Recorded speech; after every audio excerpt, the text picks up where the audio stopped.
Turn this Bluetooth off. Okay. So y'all just had y'all waiver wire, yeah. And it's we had some guys like what is it, Tyson Bajert.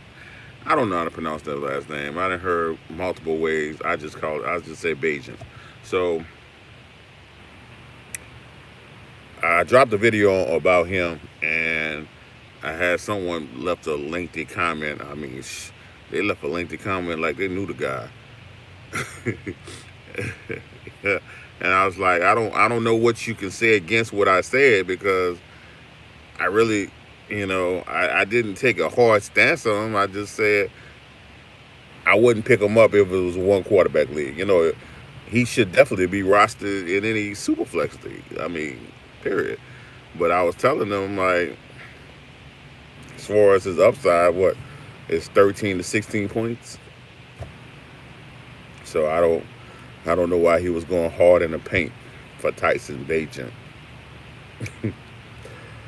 It's not like he offer any running upside or anything like that.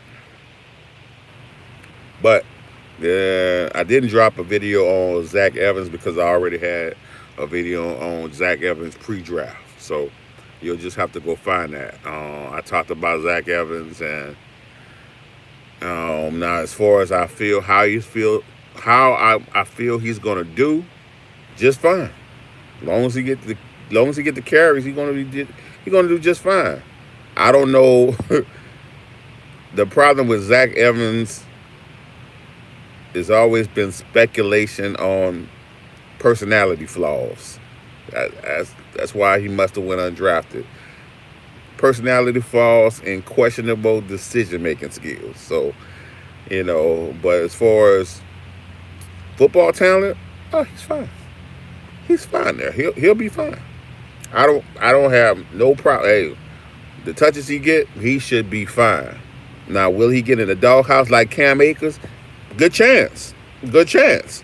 I don't know what Cam Akers did, but I know whatever Cam did, Zach Evans is definitely capable of it.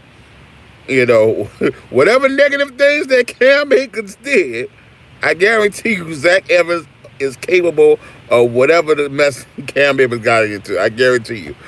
But as far as football talent, he'll be fine. He'll be fine.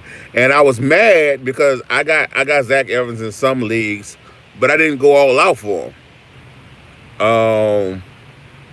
I especially tried to get him in the leagues I had Kyron Williams in. But the news didn't come out this morning that Kyron Williams might be out all the way till week 10. I'm like, son of a, like you could have gave me that information. I would have went harder in the paint for Zach Evans because just like I put on my Kyron when I made my Kyron Williams video, I said Kyron Williams gonna be fine. Start him with confidence as long as Ronnie Rivers and Royce Freeman is his backups. You don't have nothing to worry about. I said as soon as Zach Evans start getting touches, you might want to think about selling him. I said that's the only person that could beat him as a pure runner. Now, as far as pass catching, Kyron Williams should have him in that arena, but as a pure runner, yeah, Zach Evans got him beat. That's the only person I ever worried about for him. So if Zach Evans in the mix now, with Kyron Williams out the way, he's the best running back in that backfield. I'm not worried about Ronnie Williams, Royce Freeman, who ain't never showed us anything, who's always been a bust, and Ronnie Williams is the ultimate jag. So yeah, that is what it is. Who else got picked up? I can't think of who else was getting picked up during this waiver wire. I think Roshan Johnson did touch the waiver wire in some leagues. Most leagues he wasn't on a waiver wire, so you didn't have an option to even get him. Who else they try to tout to go get? I don't know, but I don't like to keep these lives going. I just saw Jerry Judy dropped in the league, and guess what? I couldn't be mad at the guy. I can't do it. In the leagues I got Jerry Judy in, I can't drop him. It's just hard for me to do that. So I've been packaging him in trades and trading him. But from his production, I can't be mad at the people that just cold dropped him. Can't even be mad at you. But the problem is, if Cortland Sutton goes down, like Jerry Judy, it's gonna be Jerry Judy or Mims getting all the targets. So that's the only reason I just plugged him on a bench.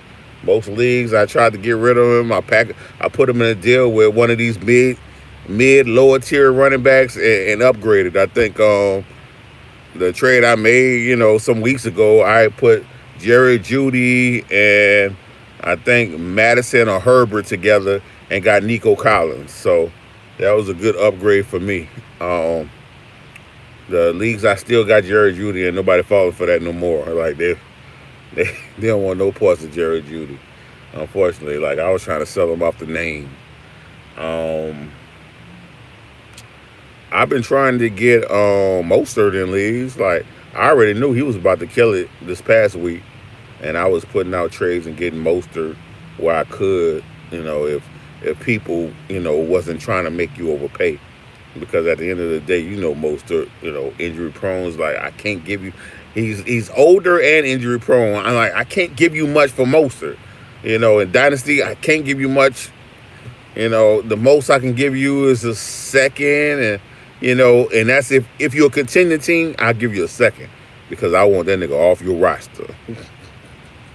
I want him off your roster. But if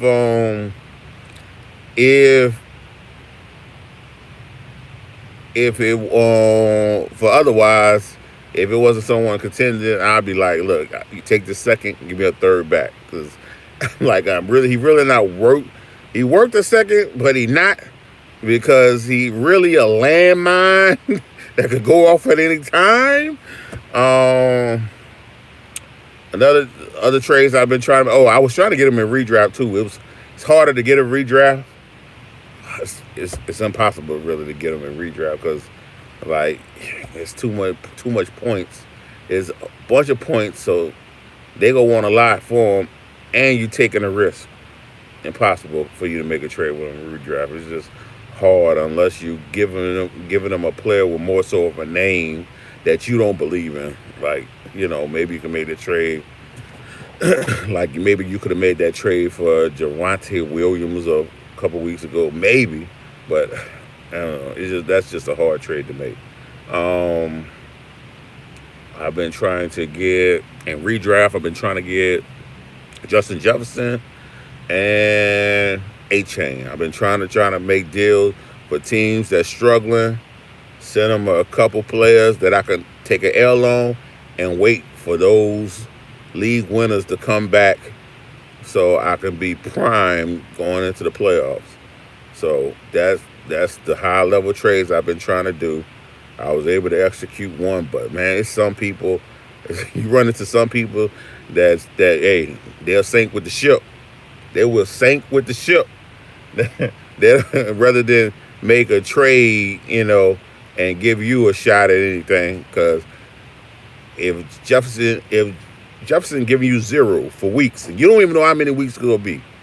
They say it'd probably be out more than 4 weeks.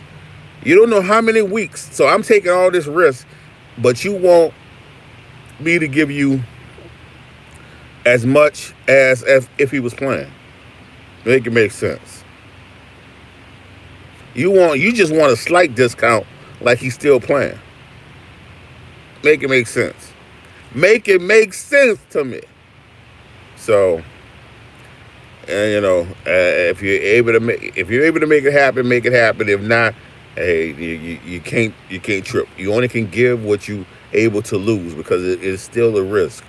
A-Chain harder to get because they're not putting it out there. It's gonna be longer than that him being on IR. So he's you can only maybe get him from a team that's struggling. And I don't know what kind of trades you could put together. Maybe you could throw a couple starting like in a lot of leagues I own like Madison and Herbert. I wish Herbert wasn't on IR so I could trade his ass. Because I would package here's Madison, here's Herbert, give me a chain rather than taking these 0 for 4 weeks. Here you go. Like, all these underproducing people, I package them up in a deal. Here you go. If I can't get the guy that's producing better right now as an immediate upgrade, then take the back end upgrade if you're able to do it. Like most of my leagues, I'm doing well, so I'm able to take that hit, that immediate hit, for getting those points on the back end. So, but anyway, this live longer than I usually do. Peace.